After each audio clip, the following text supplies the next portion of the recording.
युगांत और Ruhi episode number 20।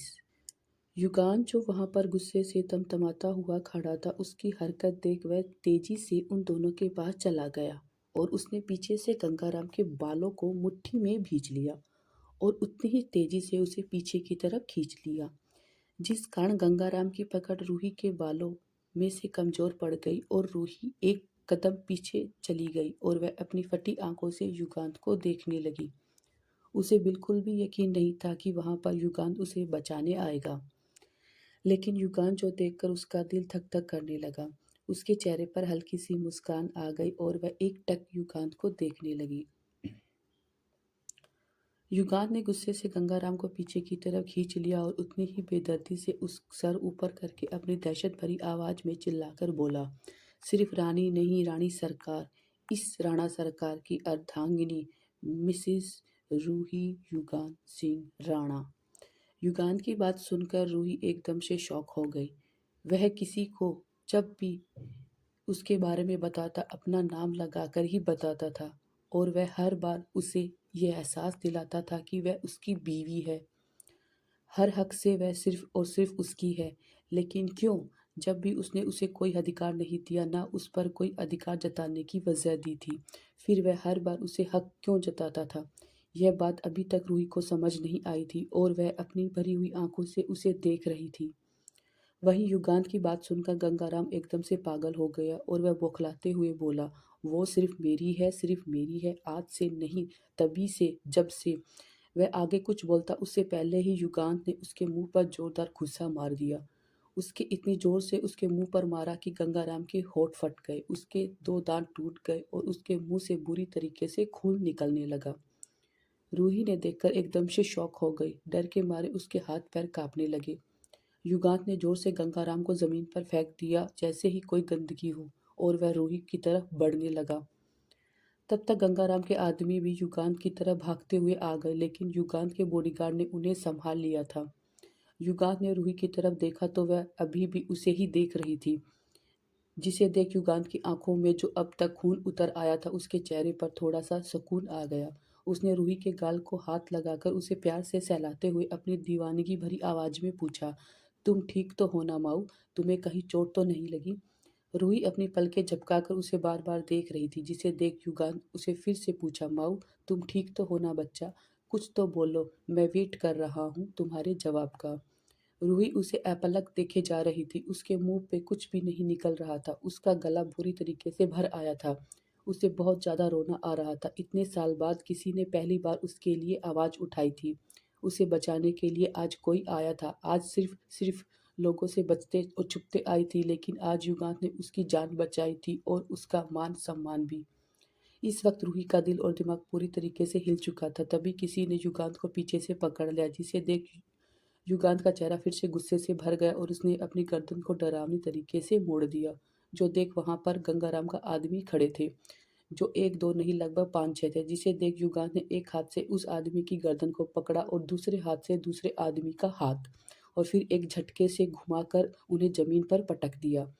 इतनी जोर से घुमा दिया कि उसकी गर्दन युगांत के हाथ में थी वह टूटकर एक तरफ झुक गई और दूसरे हाथ आदमी का हाथ भी टूट चुका था और वह बुरी तरीके से चिल्ला रहे थे। उसकी हालत देख बाकी युगांत भी की तरफ दौड़ पड़े। युगांत ने बुरी तरीके से उन्हें मारना पीटना चालू कर दिया। वह इतने बेदर्दी पर उतर आया, बुरी तरीके से तबाही मचा रहा था। किसी का हाथ तोड़ रहा था, किसी का पैर तोड़ रहा था। उसका कोट कब का निकल कर जमीन पर पड़ा हुआ था। उसके शर्ट में से उसकी उभरी हुई बॉडी इतनी ज्यादा हसीन और कातिलाना लग रही थी कि कोई भी युगांत को देखता तो बस अपनी जान उस पर वार कर देता। रूही बस एकटक उसे देखी जा रही थी। वह इतना कातिलाना लग रहा था कि युगांत ने सबको बुरी तरीके से मार दिया था। चारों तरफ सिर्फ खून ही खून ही था। उसे ऐसे देख रूही इतना ज्यादा घबरा गई कि वह बुरी तरीके से डर रही थी। उसे यकीन नहीं आ रहा था जो आदमी उसके सामने खड़ा है वह इतना बेदर्द और निर्दयी है। वह जितना कातिलाना लग रहा था उससे कहीं ज्यादा वह डरावना लग रहा था। उसे देख दहशत का एहसास हो रहा था। उसके बॉडीगार्ड देव और ब्राउन भी साइड हट गए थे, क्योंकि उन्हें पता था जब भी उनका किंग बॉस रुकने वाला नहीं था। वही गंगाराम एक जगह गिरा हुआ था, अपनी फटी आंखों से युगांत को देख रहा था। युगांत ने जोर से एक आदमी को ज़मीन पर पटकते हुए चिल्लाकर जुनूनी आवाज़ में, वह सिर्फ़ मेरी है, सिर्फ़ मेरी है, उस पर सिर्फ़ मेरा हक है। वह मेरे मरने जीने की वजह है, जो मोहब्बत का एहसास कुछ पता नहीं, बस वजूद है वो मेरा। युगांत की बात सुनकर गंगाराम अपनी जगह पर खड़ा हो गया और उसे देखते हुए बोला, छोड़ूँगा नहीं तुम्हें, कौन हो तुम? युगांत ने अपनी गर्दन को झटका दिया, जिस कारण उसके बाल पे आए हुए पसीने की बूंदें चारों तरफ उड़ने लगी, जिस कारण वह बेहद ही कातिलाना हैंडसम लग रहा था। फिर उस अपने हाथों को एक गर्दन को बुरी तरीके से मोड़ दिया, जिस कारण उसकी हड्डियों में आवाज़ आने लगी। वह आवाज़ इतनी ज़्यादा डरावनी थी कि वह सब लोग घबराकर पीछे हट गए। रूही भी डर के पीछे की तरफ खिसकने लगी। गंगाराम डर से वहाँ से भागते हुए बोला, छोड़ूँगा नहीं तुम्हें, एक बार याद रखना, वह रानी सिर्फ़ मेरी बनेगी, सिर्फ़ मेरी बनेगी। उसकी बात सुनकर युगांत उसे पीछे भागते हुए बोला, वह रानी बन चुकी है, कब की बन चुकी है, सिर्फ़ युगांत सिंह राणा की बन चुकी है और मेरी आखिरी सांस तक वह सिर्फ़ युगांत सिंह राणा की रानी बनकर रहेगी। यह पूरी दुनिया को जाननी ही पड़ेगी, बस कुछ महीने और। इतना कहकर युगांत रुक गया और फिर अपनी जेब से बंदूक निकालकर उसने गंगाराम के सर के पीछे इस तरह निशाना लगाया, जिससे गंगाराम को जैसे गोली लगी, वह ज़मीन पर गिर गया। लेकिन युगांत ने इस तरह गोली चलाई थी कि वह मरा नहीं था, लेकिन उसके सर की नस डैमेज हो गई थी, जिस कारण वह सिर्फ पागल बनने वाला था। युगांत ने बंदूक को अपनी जेब में रखा और रूही की तरफ बढ़ने लगा। रूही ने जब युगांत को अपनी तरफ आता हुआ देखा तो वह बुरी तरीके से घबरा गई और घबराते हुए पीछे की तरफ सरकने लगी। रूही को घबराता हुआ देख युगांत ने अपने हाथों की मुठ्ठियां बनाई और उसे देखते हुए जोर से बोला, हिलने की कोशिश भी मत करना रूही बेबी, वहीं पर खड़ी रहो। लेकिन रूही इतनी ज़्यादा डरी हुई थी कि उसे देखने भर से उसे अपने शरीर में कंपन सा महसूस हो रही थी। वह अपने कदम पीछे लेते हुए ज़ोर-ज़ोर से अपना सर ना में हिला रही थी, जिसे देख युगांत ने अपने कदम तेज किए और उसकी तरफ जाने लगा। सारे बॉडीगार्ड एक तरफ खड़े हो गए थे। ब्राउन और देव भी घबराया हुआ उन दोनों को देख रहा था। आज पहली बार युगांत का ऐसा चेहरा उसकी फैमिली ने किसी के सामने नहीं आया था और वह कोई नहीं उसकी बीवी थी जिसके लिए हद से ज़्यादा पागल होता जा रहा था। रूही ने अपने कदम पीछे लिए और उसी तरफ पीछे मुड़कर भागने लगी, जिसे देख युगांत भी उसकी तरफ भागने लगा और जोर से चिल्लाते हुए बोला, माओ रुक जाओ वरना मुझसे बुरा कोई नहीं होगा। रूही ने घबराते हुए पीछे मुड़कर देखा और कहा, नहीं नहीं, आप इतने ज़्यादा निर्दयी कैसे हो सकते हैं? आपने उन लोगों को कितने बुरी तरीके से मारा, वह लोग मर गए हैं। आप प्लीज़ आप मेरे पास मत आइए, मुझसे दूर चले जाइए, कोई नहीं चाहिए मुझे, मुझे कोई नहीं चाहिए।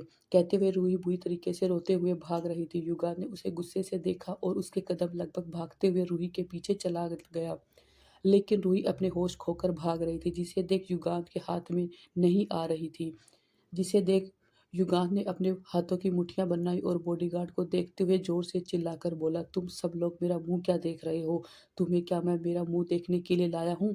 युगांत की तेज आवाज़ सुनकर सभी बॉडीगार्ड अलर्ट हो गए और फिर रूही के पीछे भागने लगे। रूही सब उनकी आवाज़ सुनकर बहुत डर गई और वहाँ रुक गई। युगांत को देखते हुए बोली, अगर आप मेरे पास आए ना तो मैं देखिए मैं यहाँ से भाग जाऊँगी, कभी आपके पास नहीं आऊँगी।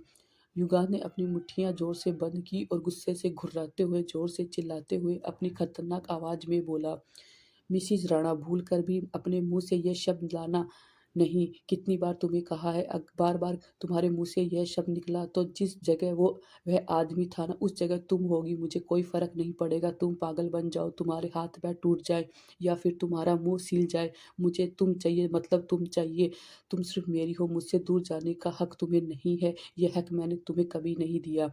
युगांत की ऐसी खतरनाक बात सुनकर रूही के रोंगटे खड़े हो गए। वह हैरानी से युगांत को देखते हुए अपने आप में लेकिन थोड़े ज़ोर से बोली, पागलपन की हद होती है। कितना पागलपन, इतना जुनून, इतनी दीवानगी! हे भोलेनाथ! मुझे ऐसा आदमी बिल्कुल भी नहीं चाहिए था। मुझे इसके जुनून, इसके दीवानगी और इसके पागलपन में कैद नहीं होना और मैं इसके कैद में कभी नहीं रह पाऊँगी। भोलेनाथ, बचा लीजिए हमें। लेकिन बेचारे को क्या पता था, जिस भोलेनाथ को वह अपनी रक्षा के लिए बुला रही है, वह भोलेनाथ तो उनके राणा जी पर कब के प्रसन्न हो गए थे। उन्हें तो जन्मों-जन्मों का आशीर्वाद भी दे दिया था। हे रानी जी, ये रूही प्रजापति सिर्फ़ और सिर्फ़ आपके लिए बनी है। रूही की बात सुनकर युगांत ज़ोर से चिल्लाते हुए ज़ोर-ज़ोर से हँसने लगा, जिसे देख रूही की हालत ख़राब होने लगी। उसे ऐसा महसूस हो रहा था कि जैसे उसकी सारी बदन की हड्डियाँ टूट गई हो और उसके शरीर पे कोई जान बची ना हो। युगांत हँसते हुए रुक गया और अपने कदम धीरे करते हुए रूही की तरफ बढ़ने लगा, जिसे देख रूही ने अपने आस-पास नज़रें घुमाई तो वह बुरी तरीके से फँस चुकी थी, क्योंकि चारों तरफ से उसके बॉडीगार्ड ने घेर लिया था। उसे अब वहाँ से भागने का कोई भी रास्ता नहीं बचा था, जिसे देख रूही एकदम से हैरान हो गई और युगांत को देखने लगी। तब तक युगांत नज़दीक आकर खड़ा हो गया। युगांत रूही के बिल्कुल नज़दीक आकर खड़ा हो गया। उन दोनों के बीच बिल्कुल भी गैप नहीं था। युगांत को अपने इतने नज़दीक देख रूही की बुरी तरीके से काँपने लगी, जिसे देख युगांत अपना एक हाथ उसके कमर पर रखा और उस कमर को पकड़कर अपनी तरफ खींच लिया, जिससे रूही उसके सीने से टकरा गई। फिर युगांत ने अपना हाथ ऊपर करके 2 उँगलियों को गोल घुमा दिया, जिसे देख सारे बॉडीगार्ड वहाँ से दूर चले गए। देव और ब्राउन भी पीछे मुड़कर अलग दिशा में जाकर खड़े हो गए। जैसे ही युगांत को यह एहसास हुआ कि अब सिर्फ़ और सिर्फ़ वो दोनों ही हैं, युगांत ने रूही की ठुड्डी को पकड़कर उसका चेहरा ऊपर किया और फिर अपनी आँखों में देखते हुए अपनी भारी भरकम दबंग आवाज़ में खतरनाक तरीके से बोला, "तुम्हें मुझसे दूर जाना है माऊ?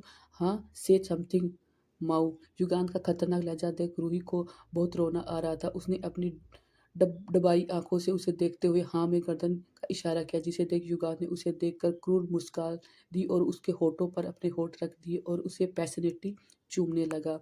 युगांत की किस बहुत ज़्यादा वाइल्ड थी, इतनी कि रूही को अपने होठों में और पूरे मुँह में दर्द महसूस हो रहा था, जिस कारण वह युगांत से छूटने की कोशिश कर रही थी।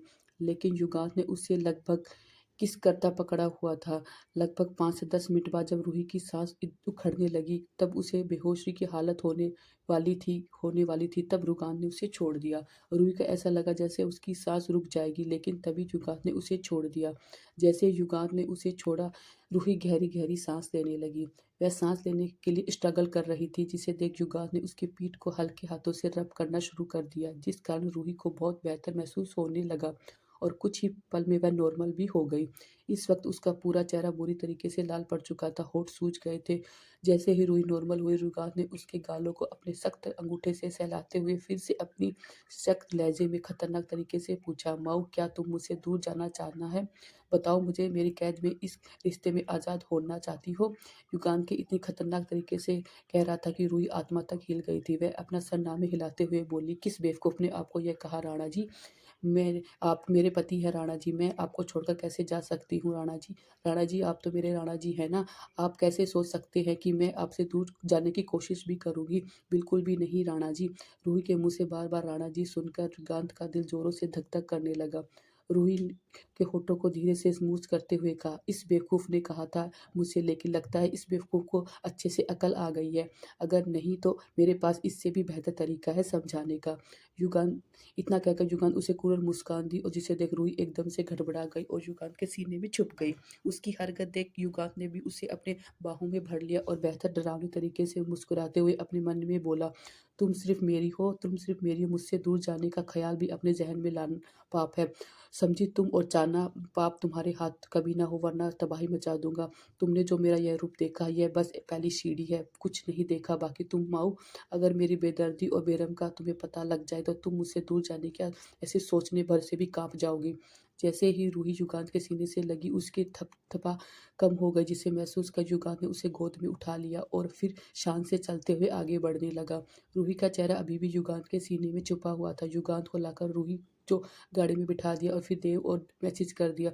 जैसे ही सब लोग आकर गाड़ी में बैठ गए और फिर गाड़ी हवा से बातें करते हुए जाने लगी।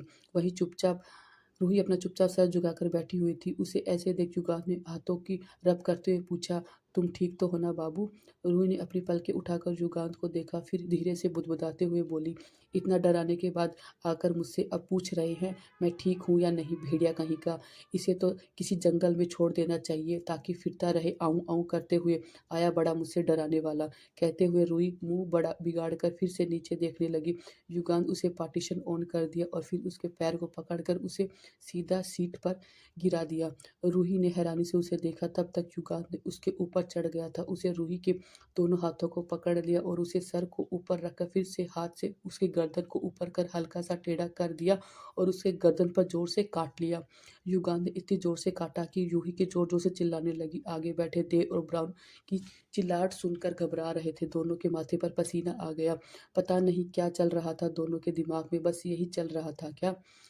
तब युगांत का मन भर गया। उसने हल्के से रूही की गर्दन को छोड़ दिया और फिर से उस चूमते हुए रूही को देखते हुए दीवानगी से बोला, "पता है तुम्हारी ये बातें मुझे अच्छी लगती है माऊ, तुम बहुत क्यूट हो माऊ। इतना कहकर युगांत ने उसके होठों को जोर से स्मूच किया जिससे रूही रोने लगी। युगांत ने पहले उसके होठों को बुरी तरीके से सुझा दिया था और अब ऐसे बार-बार स्मूच करने से काफ़ी ज़्यादा दर्द होने लगा था। रूही को रोता हुआ देख जुगान झट से उसे सीट से उठाकर बैठा दिया, फिर अपनी गोद में बिठाकर अपनी पीठ को एक हाथ से सहलाते हुए दूसरे हाथ से उसकी आंखों को साफ करते प्यार से बोला, बाबू मेरी बिल्ली का क्यूट सा बच्चा, रोना नहीं रोना, देखो अब कोई किस नहीं करूंगा, अब ओके, अब शांत हो जाओ। रूही बेचारा सा मुंह बनाकर उसे देखा और फिर अपने सीने पर अपने मुक्के से मारते हुए बोली, आप बहुत बुरे हैं राणा जी, आप बहुत बुरे, कितनी जोर से काटते हैं, आप सच में भेड़िए हैं, डराते हैं भेड़ी, काली आंखों वाला भेड़िया, हवसी भेड़िया, मुझे काट काट कर आधा कर दिया। युगांत बड़ी बड़ी सुन रहा था, फिर हाथ को पकड़कर खतरनाक मुस्कुराकर अपने होठों के लिए बोला, 4 बार बेबी, 4 बार। रूही को पहले तो समझ नहीं आया कि युगांत किस बारे में बात कर रहा है, लेकिन जब उसे समझ आया उसने झट से अपने होठों को हाथ रख लिया और अपनी उंगली को इशारा दिखाती हुई, अगर आपने ऐसा कुछ भी किया ना तो इस बार आपको देख लीजिए मैं क्या करती हूँ। रूही की बात सुनकर युगांत उसकी कमर को हल्का सा जोर दिया जिस कारण रूही के दोनों हाथ उसके कंधे पर आ गए।